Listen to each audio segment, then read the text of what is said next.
முதலமைச்சராக பதவி ஏற்றதுக்கப்புறம் இந்த அட்டென்ஷனை வந்து அவர் கையில் எடுத்தால் நல்லாயிருக்கும், இந்த விஷயத்தை வந்து ஒரு சேஞ்சஸ் பண்ணால் நல்லா இருக்கும்னா நீங்கள் என்ன சொல்லுவீங்க?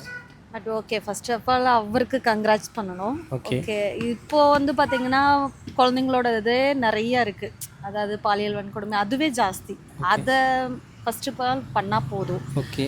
இப்போ நம்ம ஸ்டேட்லயே நிறைய இருக்கு, ஒர்க்கிங் கண்டிஷன்ஸ் உண்மையாலுமே நிறைய இருக்கு. ஆனா அது வந்து எல்லாருமே வெளி மாநிலத்துல இருந்து வந்தவங்களுக்கு நிறைய கொடுத்துட்றாங்க. அதை கொடுத்துட்டு நம்ம நாட்டில் இருக்கிறவங்களுக்கு, தமிழ்நாட்டில் இருக்கிறவங்களுக்கு வேற போய் போய் போய் அதர் ஸ்டேட்டுக்கு போற மாதிரி இருக்கு. ஃபர்ஸ்ட் அவங்கள ஸ்டாப் பண்ணி இவங்க வந்தாங்க ஓகே ஆயிரும். இல்ல நீங்க சொல்ற மாதிரி மது விலக்கோட இப்போ வந்து வேறதான் அதிகமா இருக்கு. புரிஞ்சுக்க முடியுது. ஓகே.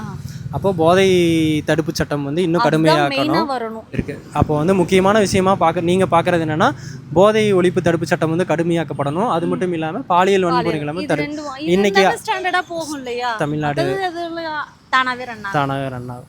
அதுக்கப்புறம்